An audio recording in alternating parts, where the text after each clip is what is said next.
కదిరి దేవరంపల్లి నుంచి కళ్యాణదుర్గం మీదుగా రాయదుర్గం నా బిగ్ టీవీ కనబడుతుంది, టీవీ నేను పెడతాను, గుంతకల్లు తిరుపతికి పోవడానికి మన ట్రైన్ పునః ప్రారంభం అవుతుంది. ఇది ప్రజలకు చాలా ఉపయోగకరంగా ఉంటుంది.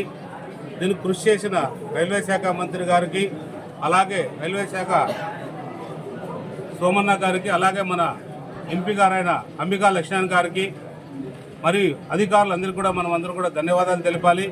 ఎందుకంటే ఈ కరువు ప్రాంతంలో మనం ముఖ్యంగా వెనుకబడిన ప్రాంతంలో అందరూ వాళ్ళ సహకారంతో ఈరోజు మన రైలుని పునఃప్రారంభించుకుంటున్నాం. అలాగే ఇంకా రకరకాల ప్రాంతాలు కూడా ఈ ప్రాంతం నుంచి రైళ్లు పోవడానికి కృషి చేయాల్సిందిగా విజ్ఞప్తి చేస్తున్నాం. మా వంతు సహాయం కూడా మేము కూడా కృషి చేస్తామని తెలియజేస్తున్నాం. నమస్కారం. ఈరోజు మన గెలుపైన సంవత్సరం అయిన తర్వాత ఇదే రోజు మనం గెలవడం జరిగింది. ప్రజలందరూ కూడా అత్యధిక మెజార్టీతో ఎంతో నమ్మకంతో మమ్మల్ని అందరినీ గెలిపించారు. 164 మంది ఎమ్మెల్యేలని, 21 మంది ఎంపీలని ప్రజలు బ్రహ్మాండమైన తీర్పు ఇచ్చారు. ఆ తీర్పుకి అనుగుణంగా మన ముఖ్యమంత్రి చంద్రబాబు నాయుడు గారు, అలాగే పవన్ కళ్యాణ్ గారు, అలాగే నరేంద్ర మోడీ గారి ఆధ్వర్యంలో అన్ని కార్యక్రమాలు కూడా అద్భుతంగా జరుగుతున్నాయి. దేశమంతా కూడా ఈరోజు మన ఆంధ్ర రాష్ట్రం వైపు చూసే విధంగా మన ముఖ్యమంత్రి గారు కృషి చేస్తున్నారు అనేది అందరూ కూడా చెప్పుకుంటున్నారు. పక్క రాష్ట్రమైన కర్ణాటక కావచ్చు, తమిళనాడు కావచ్చు, అలాగే తెలంగాణ వాళ్ళు కూడా ఆంధ్ర అభివృద్ధిలో దూసుకొని వెళ్తుంది. అన్ని రకాలకు కూడా ఏదైతే కావాలో నిధులు సమకూర్చడంలో కానీ అన్నిట్లో కూడా చంద్రబాబు నాయుడు గారు, పవన్ కళ్యాణ్ గారు, మోడీ గారి సహకారంతో మన రాష్ట్రాన్ని ముందుకు తీసుకెళ్తున్నారు అనేది అది అందరికీ తెలిసిన సత్యమే. ఏదేమైనా కూడా ఈరోజు నిజంగా మనం అందరూ సిగ్గుపడాల్సిన రోజు. అసలు వెన్నుపోటు అంటే ఆ వెన్నుపోటుకు నిదర్శనమే జగన్ రెడ్డి. ఆ వెన్నుపోటు పొడిచిన దాంట్లో చెల్లికి పొడిచాడు, మరి తల్లికి పొడిచాడు, అలాగే కత్తి పొడితో వాళ్ళ చిన్నాయనకు కూడా పొడిచి చంపేశారు.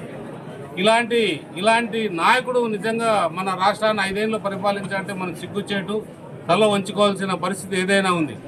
వాళ్ళ నాయకులు కూడా సిగ్గు లేకోకుండా ఈరోజు కొంతమంది ఆ జెండాలు పట్టుకొని ఏదో అది ఇది చెప్పుకుంటూ తిరుగుతున్నారు. మన అభివృద్ధి మనం చూసామో లేదో చాలా వరకు కూడా మన హామీలు కూడా అన్ని నెరవేరుస్తూ వస్తున్నాం. ఇంకా కూడా రేపు వచ్చే ఈ నెలలోనే మన అమ్మఒడి కావచ్చు, లేకపోతే తల్లికి వందనం కావచ్చు, మరి కూడా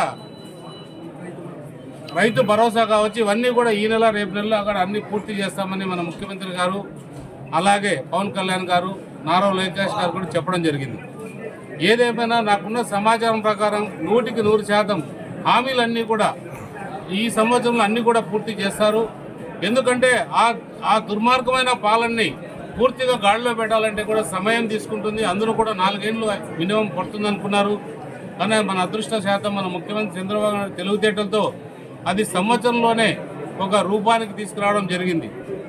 ఏదేమైనా కూడా మనం అభివృద్ధి వైపు మనం కూడా ప్రతి ఒక్కరు కార్యకర్తలు నాయకులు కూడా ఒకటే చెప్తున్నా, నిత్యం మనం ప్రజల్లో ఉండాలి. ప్రజల అవసరం అనుగుణంగా మనం ప్రజలకు ఏం కావాలనేది కూడా తెలుసుకొని వాళ్ళకి కావాల్సిన ప్రకారంగా మనం ఎప్పుడైతే ముందుకెళ్తామో పార్టీ కూడా బలంగా ఉంటుంది, మనం కూడా మన పార్టీ కూడా బాగుంటుంది, మీరు కూడా బాగుంటారు. నాకు ఒకటే మన కార్యకర్తలని నాయకుల్ని బాగా చూసుకునే బాధ్యత మన ముఖ్యమంత్రి గారు, లోకేష్ బాబు గారు, అలాగే పవన్ కళ్యాణ్ గారు ముగ్గురు కూడా వచ్చినప్పుడు కూడా ఇదే విషయాన్ని మన మన్సూర్ ఫెరార్ గారు కూడా తెలియజేశారు. ఆయన కూడా చాలా ఆనందం చెప్పారు. ఆయన వద్దు బాబు పాదయాత్ర చేయొద్దండి, మాది రాజకీయం చేయొద్దండి అంటే, మేము ఆర్టీటీ కోసం చేస్తున్నామంటే ఆర్టీటీ కోసం నువ్వు అనంతపురంలోనో లేదా కళ్యాణదుర్గంలో చేస్తే రాదు. నువ్వు ఏదైనా చేయాలనుకుంటే ఢిల్లీకి పోయి ఆడ అమిత్ షా ఇంట్లోనో లేదా నీకు సంబంధించిన పార్టీ ఆఫీస్ ఉంటుంది. మొన్న ఏదో చెప్పావు జెడ్పీకి సంబంధించి మా పార్లమెంట్లో కూడా ఫోటోలు పెడతావు. అయ్యా నాయన నువ్వు చదువుకున్నావో పార్లమెంట్ మెంబర్గా నువ్వు కూడా ఒకేసారి చేసావు. ఒక ఉద్యోగస్తుడిగా వచ్చి పార్లమెంట్ హౌస్లో నీకు ఇచ్చిన ఆఫీస్లో మీ నాయకుడు ఫోటో పెట్టుకోవచ్చు. మీ నాయకుడు వల్ల కుటుంబ సభ్యులు ఫోటోలు పెట్టుకుంటే దానికి కూడా ఏ రకమైన అభ్యంతరాలు ఉండవు. కాబట్టి అది వేరు, ఇక్కడ జెడ్పీ ఆఫీస్ అనేది వేరు. ఇది ఒక ప్రభుత్వ కార్యాలయం. ప్రభుత్వం కార్యాలయంలో అక్కడ ఉండాల్సింది ముఖ్యమంత్రి గారి ఫోటో, అలాగే ప్రధానమంత్రి గారి ఫోటో, అలాగే పవన్ కళ్యాణ్ గారి ఫోటో మాత్రమే ఉండాలి అక్కడ. అలా కాకుండా నీ ఇంట్లో నీ కుటుంబ సభ్యులు పెట్టుకోవడానికి ఇక్కడ లేదు. అది ఏదైనా ఉంటే నీ ఇంట్లో పెట్టుకొని నీకు కావాల్సినట్టు ఏదైనా చేసుకోవచ్చు తప్ప ఇలాంటి చౌకబారు వ్యాపారాలు రకరకాలుగా అనుభవం లేదు. సీనియర్లు జూనియర్లు అంటున్నావు, నీకేం అనుభవం కాదు.